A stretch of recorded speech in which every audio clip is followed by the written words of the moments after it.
Hello everyone, myself SR Kamble and we will talk about markers, that is molecular markers in crop improvement.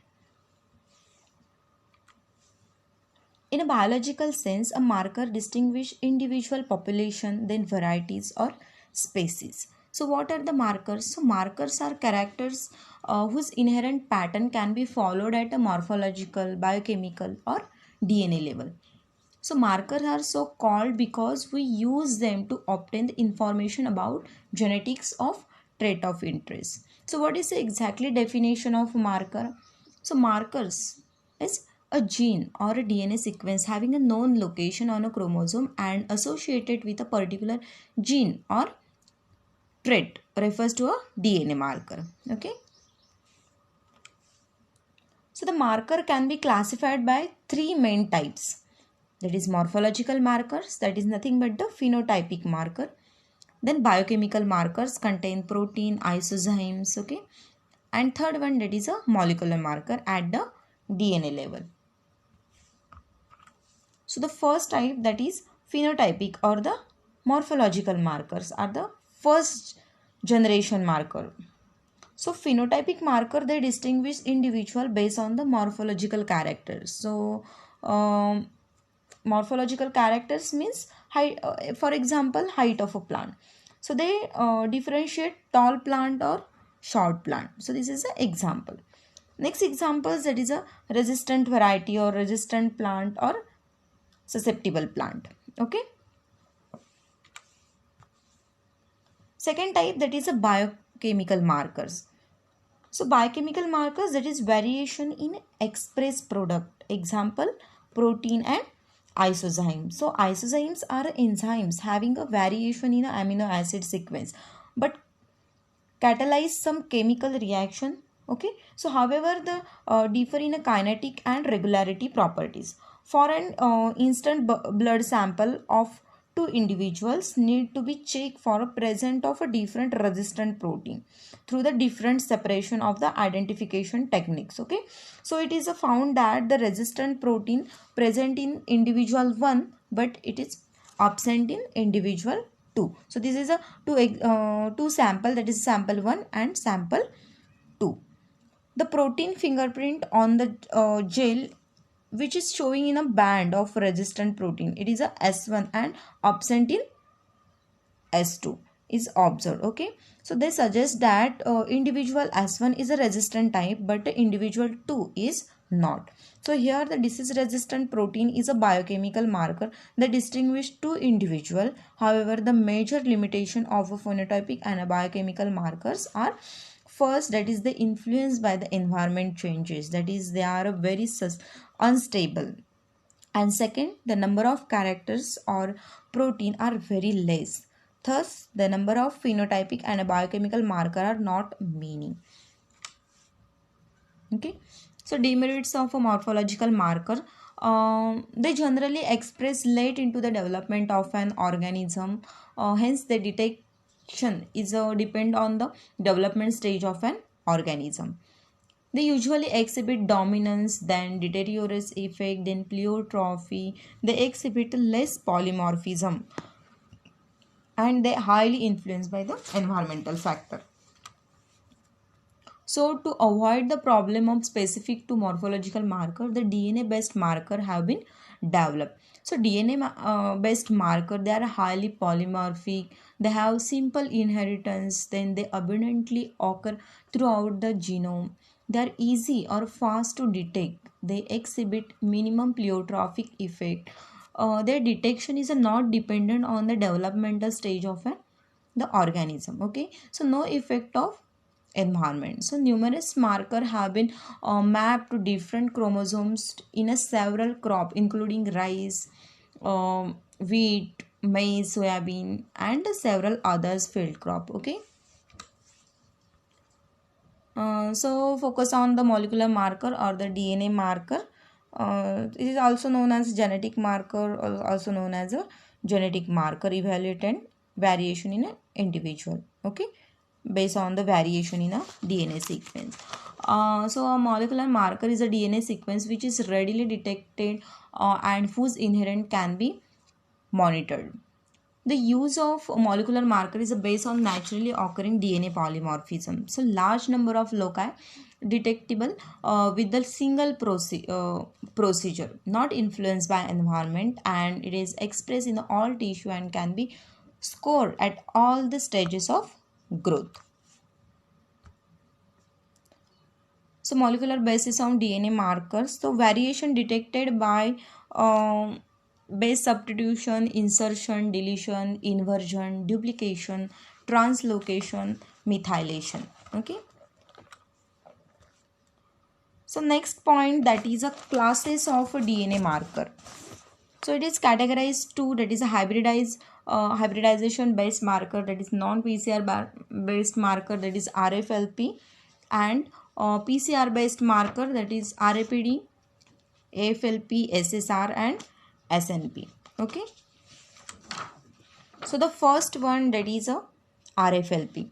So it is refers to variation found within a species in the length of DNA fragment generated by the specific endonuclease. So RFLP are the useful as a molecular marker. So they are first type of DNA marker developed to distinguish individual at the DNA level.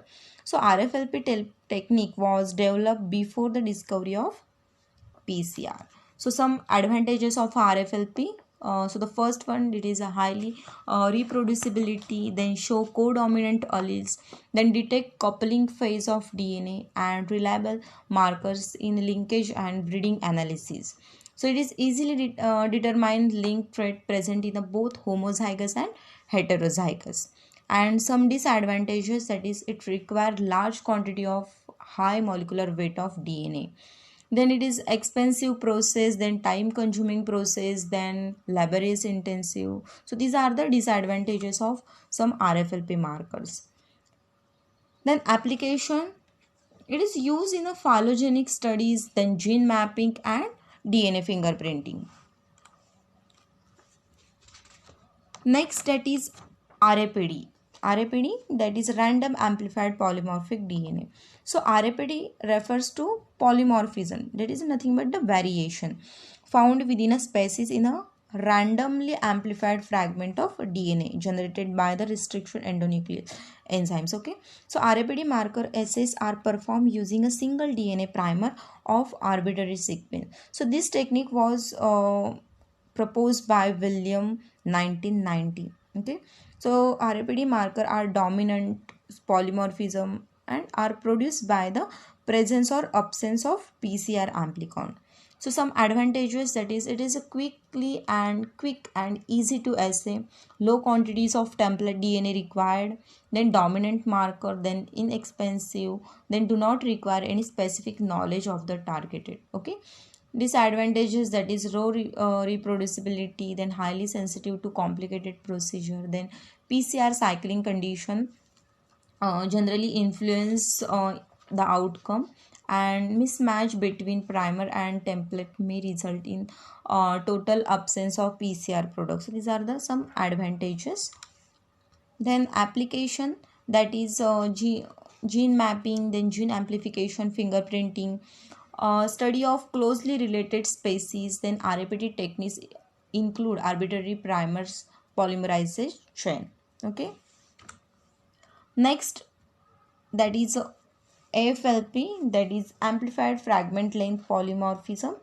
So AFLP assay are performed by selectively amplifying pool of restriction fragment using PCR.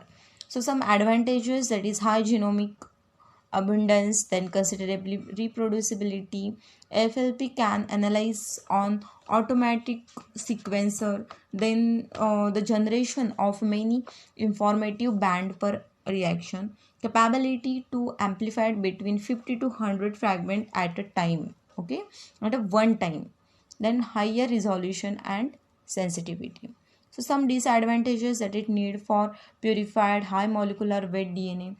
The major disadvantages of FLP marker is that these are the dominant marker and abundance of data. Some application of AFLP, that is AFLP can be applied in studies involving genetic identity, parentage and identification of a clone and cultivars. So AFLP markers have successfully been used for analyzing genetic diversity in some other plant species such as peanut. Okay. So AFLP marker have successfully been analyzed genetic diversity in some other plant species such peanut. This technique is useful for breeders to accelerate plant improvement. So AFLP marker are useful in a genetic studies such as biodiversity evaluation, analysis of germplasm collection, the genotyping of individual and genetic distance analysis. The next marker, that is SSR, that is a simple sequence repeat. So SSR, also known as microsatellite, are randomly repeated mono, di, tri, tetra, penta and hexanucleotide motif. The SSR length polymorphism are caused by the difference in the number of repeats. Okay, so some advantages, that is because the techniques is PCR based, only low quantities of DNA, template DNA 10 to 100 nanogram per reaction are required. The strength of macrosatellite include the codominance of alleles, their high genomic abundance. There is reproducibility of microsatellite is high and analyzed do not require high quantity DNA. Some disadvantages, the main drawback of microsatellites is that high development cost, then error is genotype scoring and difficulties in interpretation and PCR error. Some applications, that is population genetics, then gene mapping, analysis of germplasm collection, useful in determining functional diversity. So these are the some important application of SSR. Then the ideal characteristics of genetic markers. So characteristics of markers, that is highly polymorphic, then multi-allelic in nature, then codominant in expression, non-epistatic means absence of interlocus interactions, frequent occurrence in genome, then selective neutral behavior. Okay, so it is easy and fast assay. So this is most important characteristics of that particular markers. Then highly reproducibility, then easy transferability of data across lab, then genome specific in nature, then economic to use, ability to be automated. Then next characteristic, that is insensitive to environment, then genotype can be inferred from phenotype. Okay, so no single marker meet all needs. Okay, so these are the characteristics of ideal markers. So it was about the markers. So I hope you understood. Thank you.